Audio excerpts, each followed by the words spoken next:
So tara, ituloy natin dito sa Dupont Equation. Pero pala, bago natin ituloy, sagutin muna natin yung questions ng iba pang students. Kasi hanggang ngayon may nagtatanong pa rin kung required ba yung ebook natin. Yes po, required yung ebook. Utos siya ng department. Magkakaroon po tayo ng activity sa MindTap, and kung hindi ka bibili ng ebook, hindi ka makakapag-participate doon sa activities. Mazi-zero mo siya. Okay? Pinapa-utilize kasi sa atin yung ebook and yung platform, ano? Kaya kailangan natin magkaroon ng activities. Susunod tayo sa department. Okay? So itong Dupont equation, na-explain natin last meeting, no? Basahin na lang natin yung paragraph na ito. We have discussed many ratios, so it would be useful to see how they work together to determine the ROE. For this, we use the Dupont equation. Basahin natin for the definition niya, no? A formula that shows that the rate of return on equity can be found as the product of profit margin, total assets turnover, and the equity multiplier. Okay, it shows the relationships among asset management, debt management, and profitability ratios. Nabitin pa ng konti yung basa ko doon. Okay, so asset management, debt management, and profitability ratios. So, last meeting nga, inisa-isa natin yung formulas dito, no? Ayaw niya na ma-minimize. Yan. ROE is equal to ROA times equity multiplier. Then yung ROA, hinimay din natin yung formula niya. Profit margin lang yan times assets turnover. Okay? Ayan yung formula. Net income over sales times sales divided by total assets. Then, minultiply pa dito sa equity multiplier. So, ang nakalimutan kong i-discuss sa inyo o i-share sa inyo yung way ko para matandaan ito.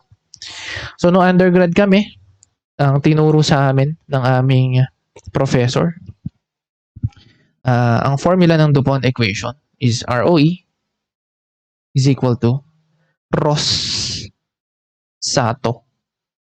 cup. Ayan. Rosato cup. O kaya ROA cup. Isa ROA cup. Ayan. Kaya lang, yung ROA kasi, ang formula niya is Rosato. Ano ba tong mga formula na to? ROA, return on assets. Cup is itong equity multiplier. Okay. So, yung ROS naman, alam mo ba yan? Hindi yan yung laro, ano? Return on sales yan. Return on sales. Same ba yan dun sa profit margin? Yes. Okay. Bakit return on sales yung tawag dyan? Naalala mo ba yung palatandaan natin sa return? Okay. Kapag sinabing return, net income, yung ano niya, yung numerator niya, di ba? Tanda mo, net income. Kapag return, halimbawa, ano ba yung return natin? Return on equity. Halimbawa, ito nga, return on equity. Ang formula niya is net income divided by common equity. Kapag return on assets naman, net income over total assets. So, kapag return on sale, net income over sales. Gets mo ba? Gets mo yan? So, net income over sales. So, ano naman yung palatandaan natin dito sa profit, sa margins? Ano? Kapag margin naman, sabi natin, pag sinabing margin, sales yung denominator. Ano? Okay. So, kung sales yung denominator nitong profit margin, ano kaya yung numerator? Since profit siya, net income. Okay. Ano pa ba yung ibang margin na natackle natin? Operating margin, ano? Sa operating margin naman, ano ba yung numerator natin? EBIT. Okay. EBIT divided by sales. O EBIT over sales. So yung palatandaan nga natin dyan is denominator yung sales. Okay. So ayan, sana maalala mo, no? Return on sales, similar siya sa profit margin. Ayan. And then ato, ano lang yan? Assets turnover, no? O total assets turnover. Then yung cup nga is equity multiplier. So, para matandaan mo, Rosato cup. Rosato cup. Yan. Sana makatulong sa iyo, no? Palatandaan lang yan. O kaya, mnemonics. Kumbaga. Okay? Yan. So, tingnan natin yung paragraphs dito. Inisa-isa niya lang yung terms na ginamit natin sa Dupont formula. First term, profit margin, tells us how much the firm earns on its sales. Second term, tells us how many times the profit margin is earned each year. And yung third term is the adjustment factor. Okay, kaya equity multiplier ang tawag sa kanya. So dito, kabisaduhin natin yung formula niya, no? Then, for the additional info, basahin natin yung paragraphs dito. Okay. So, alam ko may video dito sa baba ng Dupont Equation. Play natin to. The Dupont Equation. When you buy stock in a company, you probably want to know how much money you're going to earn on that investment. That's why shareholders often hold up the return on equity as the holy grail of financial measures. And it's not hard to see why. You can calculate the return on equity with a simple fraction. Just divide net income by shareholder equity. Easy, right? Maybe a little too easy. While the math is simple, the result by itself can be a bit misleading. I mean, sure, everybody likes to see a nice big return, but you got to be careful because there's lots of things that can increase the ROE, and not all of them are good for investors. To help shed more light on why the return on equity is what it is, we use the Dupont Equation. This technique dates back to the early 20th century, and yep, it's named after the big chemical conglomerate whose financial gurus came up with this method of calculating ROE in a slightly more complex but useful way. Here's how it works. We're basically looking at three things: the profit margin, the asset turnover, and the equity multiplier. And each of these terms gives us some vital insight into what's really going on. The profit margin tells us how well operations are going. If this number's growing, it means that the business is keeping its cost in line and selling its wares at a good price point. So for a good investment, this is really where you want to see a big number. Asset turnover tells us about the volume of sales, how much stuff is being sold, or how many times are they making that profit margin. If this number's low, it probably means the company isn't making great use of its resources. So a solid investment candidate will have a healthy number here too. And then there's the equity multiplier. This is the real gotcha to look out for because it tells you how much debt the company's taking on. That means this is the one place you don't want to see a big number, because more debt, more leverage means more risk. Sure, thanks to the way the math works, taking on more debt will increase the return on equity, but the more they borrow, the more likely it is that they won't be able to pay it back. And that path leads to bankruptcy, losing your investment. Game over, man. Game over! By looking at the interplay between these three measures, looking at how they change over time and how they compare to industry averages, you can get a much clearer picture of what's really behind a company's ROE. So even though it's possible to calculate the return on equity using a lot less math, you get a lot more information and context by using the Dupont Equation.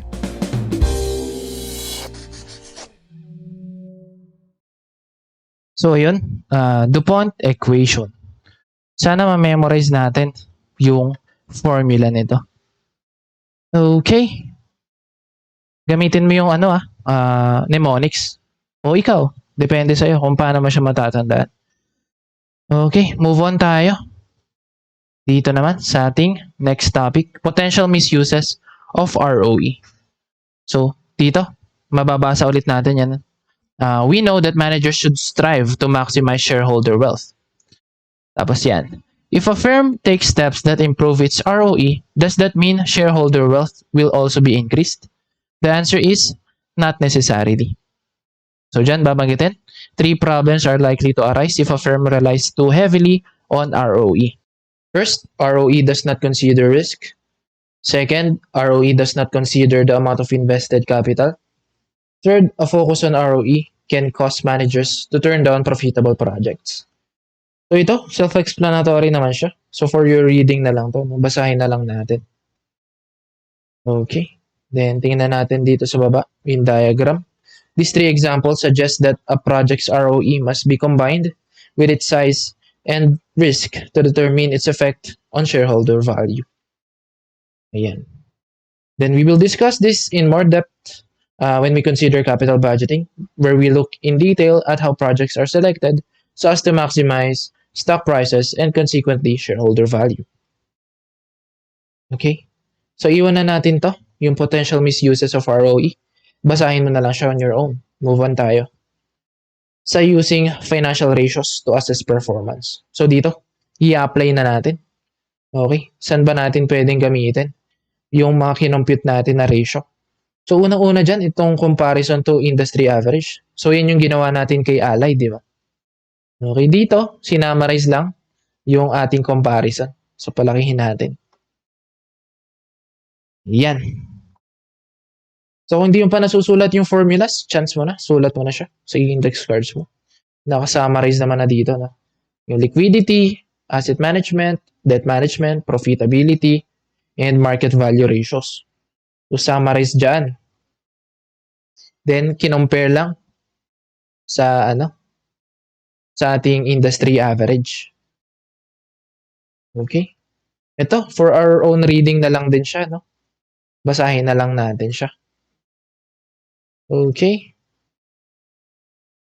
So, tara. Paano ba ito i-close? Yan. Okay. And then ito, key financial ratios for selected industries. So, dito, binigay yung no? Wait lang, basahin natin yung paragraph na na sinabi dyan. To give you a further sense of some real-world ratios, Table 4.3 provides a list of ratios for a number of different industries in April 2014. Ito additional info lang, no? Kung gusto nating basahin, basahin natin. Okay, dyan, inisa-isa. Aerospace, apparel stores, auto manufacturing, beverage, electronics, etc. Okay. Pwede natin siyang basahin on our own. Pero, move on na tayo sa comparison to industry average. Puntahan naman natin itong benchmarking. So, dito, benchmarking. Ano bang ibig sabihin ng benchmarking? Basahin natin. Benchmarking is the process of comparing a particular company with a subset of top competitors in its industry. Okay. So kung yung comparison to industry average sa ibang company within the same industry tayo nagko-compare, dito naman, sa mismong competitor natin na top performing tayo nagko-compare. Okay. So yan, nagbigay siya ng examples dyan. Allied's management benchmarks against Campbell Soup, a leading manufacturer of canned soups, and yung iba pang leading manufacturers of different food products. No? So, kapag benchmarking, dun ka sa mga leaders nagko-compare. Okay. So, ayan. Ratios are calculated for each company, then listed in descending order as shown below for the profit margin. Pakita natin to. Okay. So, yung mga example na binigay kanina sa taas, nilista. Okay. And tiningnan natin kung saan ba nagfo-fall yung ating allied food products na company. Ayan siya. Okay. The benchmarking setup makes it easy for Allied's management to see exactly where it stands relative to the competition. Comparative ratios are available from a number of sources. Ayan nga. Iba't ibang no? Iba't ibang sources. Mostly sa internet nang galing. So diyan nang galing yung data dito ng ating benchmark companies, no? Okay. And also financial statement data for thousands of publicly owned corporations are available on other internet sites. So sinabi lang dyan, each of the data supplying organizations uses a somewhat different set of ratios designed for its own purpose. Okay, so sabi dyan, you should be sure that your emphasis is similar to that of the agency whose ratios you plan to use. Okay. Then, additionally, there are often definitional differences in the ratios presented by different sources. So before using a source, be sure to verify the exact definition of the ratios to ensure consistency with your work. Yan ang benchmarking. Okay, compare natin dun sa ating top performing competitors. Next natin is yung trend analysis. As the final comparison, Allied compares its ratios to its own past levels. So sa sarili niyang performance. Kailan? Nung mga nakaraang years. Okay? So basahin natin to. Trend analysis, an analysis of a firm's financial ratios over time, used to estimate the likelihood of improvement or deterioration in its financial condition. Okay? So parang related siya dun sa horizontal analysis. Okay, mamaya discuss natin ang hiwalay yung horizontal analysis. So sa horizontal analysis kasi from year to year din yung comparison natin. Okay, so from 20, ano bang given dito? 2015, kinompare natin sa 2014, and yung mga iba pang periods prior that. Okay, so yung trend analysis, ganun din. Yan, and then, pinakita dyan na all the other ratios could be analyzed similarly, and such an analysis can be quite useful in gaining insights as to why the ROE behaved as it did. So ito, rate of return on common equity, yung ginawa ng trend analysis dito. Yung blue line is for the industry performance, and then yung orange line, orange ba yan? Yan si Allied. So makikita natin na yung industry, okay naman yung performance. Pero si Allied, parang nagiging poor yung performance niya, no? Yung kanyang ROE. So, dyan natin makikita. Ayan, basahin natin. This graph shows that Allied's ROE has been declining since 2012 even though the industry average has been relatively stable. Okay, so ayun yung tatlong ways kung paano natin o kung saan natin pwedeng i-apply yung ating ratio analysis. Okay, move on tayo sa ating next topic, yung uses and limitations of ratios. So ito, and itong looking beyond the numbers, parang theoretical lang siya, no? So isa-suggest ko na basahin mo pa rin to. Okay, on your own. Daanan lang natin yung mga limitations ng ratios. So binanggit ulit dito, no, yung managers use ratios to help analyze, control, and thus improve the firm's operations. Then credit analysts who analyze ratios to help judge a company's ability to repay its debts. And yung stock analysts naman who are interested in a company's efficiency, risk, and growth prospects. So take note lang natin yan. Okay, and ito na nga yung limitations ng ratios. So many firms have divisions that operate in different industries. It is difficult to develop a meaningful set of industry averages. Therefore, ratio analysis is more useful for narrowly focused firms than for multidivisional ones. Okay, self-explanatory, no? Binasa lang natin. The next, most firms want to be better than average. So merely attaining average performance is not necessarily good. So as a target for high-level performance, dyan papasok si benchmarking. So si benchmarking nga, kino-compare natin doon sa top-performing competitors natin dun sa ating industry. Okay. Then third one, inflation has distorted many firms' balance sheets. Yung concept ng inflation, na-discuss na natin, ano? Na ulit-ulit na natin siya. Okay, book values are often different from market values.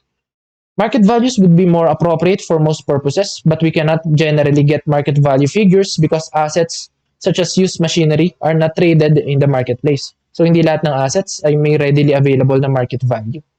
Okay. Further, inflation affects asset values, depreciation charges, inventory costs, and thus profits. Therefore, a ratio analysis for one firm over time or a comparative analysis of firms' different ages must be interpreted with care and judgment. Okay. So, gets mo sana to, ano? Yung concept ng inflation. Hindi equal ang ating book value sa ating market value.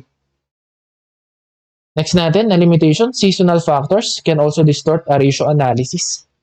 Yan. Nagbigay ng example. For example, the inventory turnover ratio for a food processor will be radically different if the balance sheet figure used for inventory is the one just before versus just one after. One just before versus just after the close of the canning season. This problem can be mitigated by using monthly averages for inventory and receivables when calculating turnover ratios. Okay, so nabanggit natin to doon sa inventory turnover ratio natin, no? So yung formula ni Brigham, yung main formula niya, inventory lang yung ginamit. Pero doon sa footnote niya sa baba, kung naaalala mo, binanggit niya doon yung pag-average. Pwedeng monthly, pwedeng for the year. Okay, beginning plus ending divided by 2. Pero kung seasonal ang products, mas maganda kung monthly yung averaging. Okay. So next natin, firms can employ window dressing techniques to improve their financial statements. So basahin natin yung window dressing. Ano? Techniques employed by firms to make their financial statements look better than they really are. So self-explanatory naman siya, no? Parang pinapaganda natin yung financial statements. Okay, so limitation din siya sa ratio analysis. Bakit? Saan ba galing yung figures na ginagamit mo sa ratios mo? Doon sa financial statements. Okay, kung hindi niya nire-represent yung totoong performance, malamang hindi rin reliable yung makuha mong ratios. Okay, next naman, different accounting practices can distort comparisons. Basahin natin. As noted earlier, inventory valuation and depreciation methods can affect financial statements and thus distort comparisons among firms.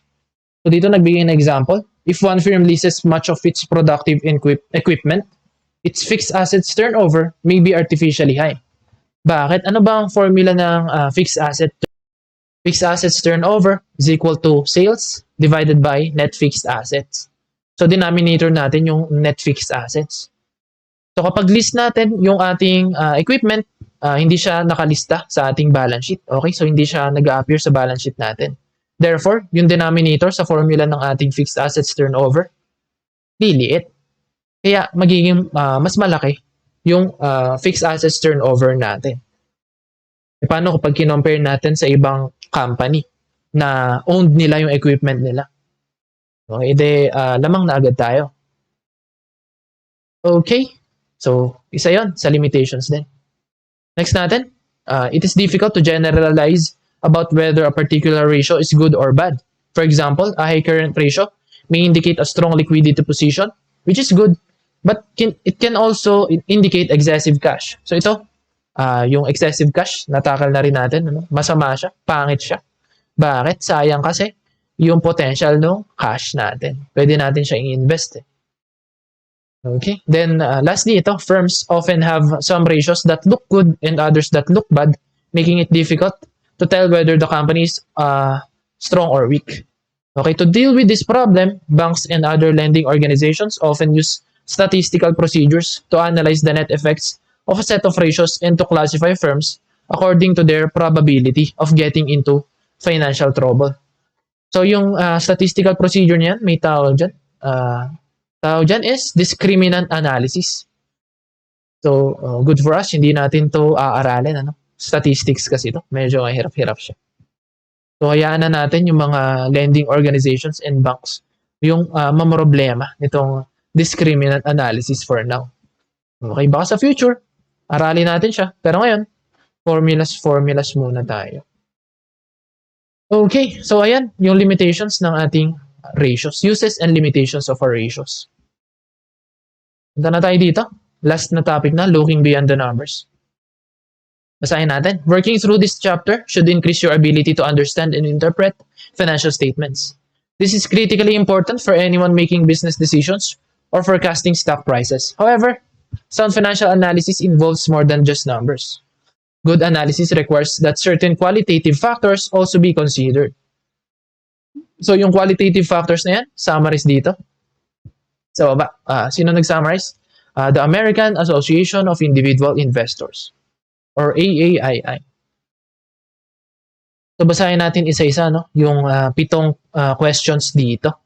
First, are the company's revenues tied to one key customer? Okay. Next natin, to what extent are the company's revenues tied to one key product? Next is, to what extent does the company rely on a single supplier? What percentage of the company's business is generated overseas?